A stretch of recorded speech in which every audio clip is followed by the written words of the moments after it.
Hello दोस्तों, नमस्कार। आज हम लोग पढ़ेंगे क्लास 10 का एक्सरसाइज 6.3 का क्वेश्चन नंबर 3 है। आइए क्वेश्चन क्या कर रहा है इसको देखते हैं कि समलंब एबीसीडी जिसमें AB समानांतर डीसी है तथा जिसका विकर्ण एक दूसरे को O बिंदु को प्रतिच्छेद करती है, तो दो त्रिभुज के समरूपता कसौटी का प्रयोग करते हुए आपको बताना है कि OA बटा OC OB बटा बराबर OB बटा OD के होगा, यानी अनुपात निकालना है। तो इसमें दो त्रिभुज को पकड़ करके समरूपता कसौटी से ये बताना है कि दो त्रिभुज को पहले इसमें क्या करना है, समरूप करना। देखते हैं दिया क्या है। दिया है कि आपका इसमें AB समानांतर DC। जब इसमें AB समानांतर DC इस दोनों में दिया हुआ है तो इस दो त्रिभुज को पकड़ते हैं। पहला त्रिभुज दिया हुआ है त्रिभुज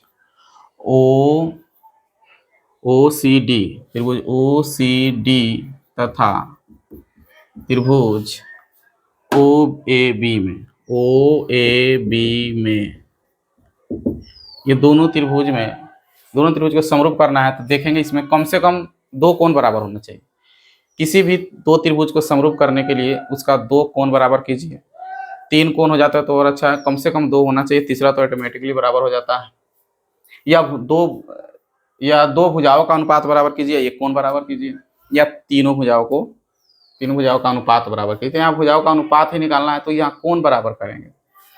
तो यहाँ पर देखिए कि ये AB समानांतर जब DC है तो यहाँ पर एकांतर कोण से ये कोण इस कोण के बराबर हो जाएगा, एकांतर कोण से, और ये कोण इस कोण के बराबर हो जाएगा।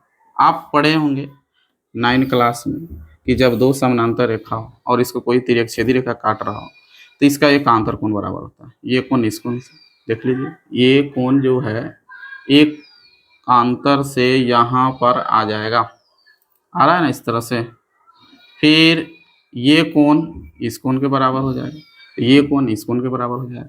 या आप एक जेड समझ करके भी बनाते हैं, यहाँ से अगर इस तरह से जेड समझ के, तो फिर ये भी एकांतर कोण से जब ये दोनों समानांतर हो तो हो जाता है। जैसे इस तरह से जेड लेते हैं आप तो ये कोण इस कोण के बराबर, देखिए ये कोण इस कोण के बराबर हो जा रहा है, ठीक है। ये उल्टा जेड लीजिएगा तो इस कोण से इस कोण को बराबर कर दीजिए, यानी एकांतर कोण दो समानांतर रेखाएं में बराबर होती है। तो यहाँ पर हम लिख सकते हैं जो जो कोण बराबर एकांतर से, यहाँ लिखेंगे कोण ODC, कोण ODC बराबर हो जाएंगे कोण OBA के। ये है आपको एकांतर कोण से, ठीक है। इसी प्रकार अब इस कोण को लिखेंगे OCD, ये भी बराबर हो जाएंगे OAB के, ये भी हो जाएंगे आपको एकांतर कोण से। जब दो कोण बराबर हो जाए तो ये दोनों त्रिभुज समरूप हो जाएंगे। अब तीसरा कोण भी चाहते हैं तो बराबर हो जाएगा, यहाँ से ये समूह कोण से ये कोण इस कोण के भी बराबर हो जाएंगे। तो यहाँ पर दो कर सकते हैं, उस तीसरा कोई जरूरी नहीं है। तो आप लिख सकते हैं अतः त्रिभुज OCD समरूप हो जाएंगे त्रिभुज OAB, कथी से, एंगल समरूपता कसौटी से, ठीक है।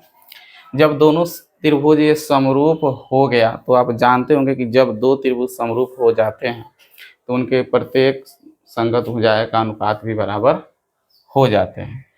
तो यहाँ पर देखिए क्या है दिया हुआ, ये दोनों त्रिभुज में ये आ रहा है कि नहीं, OA बटा OC। तो देखिए इस दोनों त्रिभुज में OA ये भुजा और बटा में OC, तो इस बटा OC त्रिभुज का ये भुजा आ जा रहा है, तो लिख लेंगे यहाँ पर। तो आप लिख सकते हैं OA बटा OC, फिर बराबर में दिया है OB बटा OD। तो देख लीजिए इस त्रिभुज में आपका OB आ गया, इस त्रिभुज में OD आ जा रहा है, तो OB बटा OD, यही साबित करना जो आपका निकल के आ गया। दो समरूप त्रिभुज में जब दो त्रिभुज समरूप हो तो उसकी भुजाओं का अनुपात भी बराबर हो जाते हैं। हो गया बस।